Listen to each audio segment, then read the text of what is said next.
கவிழ்ந்து காலில் விழுந்து பதவியை பிடித்து எடப்பாடி பழனிசாமி இந்த தன்மானம் மிக்க ஒரு விவசாயினுடைய மகளை பச்சையின்களை 10 ஆண்டு காலம் கையெழுத்து போட்டு ஒரு பைசா வாங்காத இந்த அண்ணாமலையை பற்றி சொல்வதற்கு எடப்பாடி பழனிசாமி என்கின்ற தற்கொலைக்கு எந்த விதமான அதிகாரம் கிடையாது.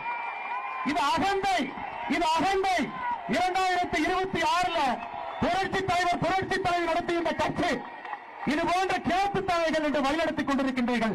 தூக்கி எறியப்படுவீர்கள். 4வது இடம் கூட கிடையாது. 2026 சட்டமன்ற தேர்தலில் அனைத்து இந்திய அண்ணா திராவிட முன்னேற்ற கழகத்திற்கு 4வது இடம் கூட. திராவிட முன்னேற்ற கழகத்தினுடைய ஆட்சியை அகற்றிவிட்டு தேசிய ஜனநாயக கூட்டணியுடைய ஆட்சி இன்று நம்முடைய எதிர்க்கட்சி தலைவராக இருக்கக்கூடிய அண்ணன் எடப்பாடி பழனிசாமி அவர்களை ஆட்சியில் அமர வைக்க வேண்டிய பொறுப்பு தேசிய ஜனநாயக கூட்டணியினுடைய ஒரு தொண்டனுக்கும் இருக்கு. அன்பு சொந்தங்களே, அதை வெற்றிகரமாக நாம் செய்து முடித்து காட்ட வேண்டும். காரணம், மிக கடுமையாக இந்த 4 ஆண்டு காலம் நாம் உழைத்திருக்கின்றோம்.